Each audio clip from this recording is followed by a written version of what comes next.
ဘာဖြစ်တယ်လဲမဘာမှလဲကိုမေရွံများမတယ်ဒီမှာအမွေးအဖြစ်တကောင်းလုံးဖြူနေပြီဖားလည်းကြည့်ဖောင်းအမေသူတို့ဟုတ်တယ်တောက်ကြီးနဲ့ပတ်တာအမေတက်ပြစ်အော်ကျွန်တော်မန္တကလေးကိုရင်းနဲ့ပတ်လိုက်တယ်နဲ့တူတယ်ကျွန်တော်ကလေးတွေစားကျွန်တော်ပဲတောင်းမှပါတယ်ဗျာရပါတယ်ကွယ်မျက်နှာလေးကလေအင်းချမ်းနေရောဗျာ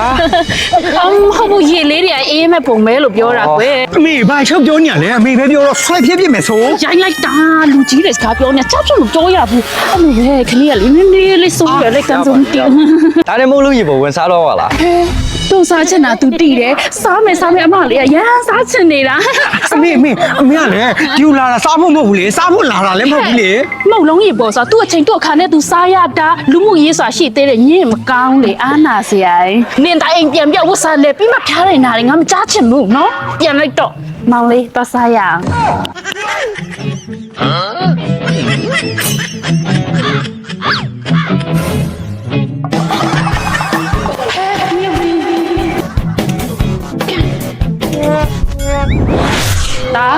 တကြံလဲရောက်ပြီဆိုတာတားတငယ်ချင်းတွေနဲ့အတူတူတွက်လဲချင်းတယ်ဆိုလဲလို့ရတော့အမေလုံးဝမသားဘူးသိလားမေရဲ့မလဲချင်ပါဘူးတားမတကြံလဲရမကြိုက်တာအမေသားရဲ့တကြံဆိုတနေ့မှတစ်ခေါက်ပဲရှိရဘာလဲတားအတူတူတွက်လဲမဲ့ကောင်မလေးတွေဘာတွေမရှိလို့များလားမဟုတ်ပါဘူးအမေရဲ့မဆိုင်နိုင်မပြောပါနဲ့တားလေဒီနေ့တကြံမှာလူငယ်ကက်မွေးမလို့အမလေးလိန်မာလိုက်တဲ့အမေသားမွေးရကျုံနဲ့တဲ့တာဒါနဲ့တားပဲချိန်သွားမှလဲ4နိုင်လောက်သွားမယ်လေ4နိုင်ပါလေလုံမနေနဲ့တားရဲ့အဲ့ဒီအချိန်ကြာလို့ရှင်ကားချက်ဘာချက်နဲ့လုံမနေနဲ့ဆောရောက်ဆောနိုင်အေးတယ်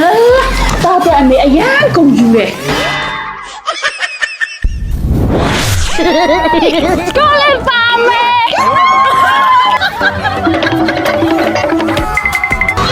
်မေလူငယ်ကက်ကလေလူပြည့်သွားလို့တဲ့အမေဒါဘလောက်လိမ်မတက်လို့မရတော့ဘူးအမေဩဘယ်သွားလဲမသိဘူးမေအမ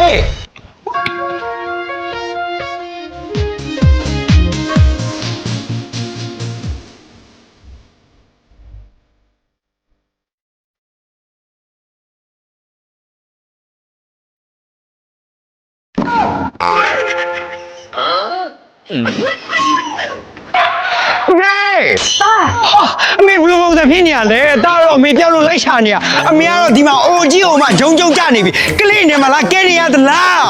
မလေးဟဲ့မထူတော့ပါဘူးကဲသူဝိုင်းမစားဟဲ့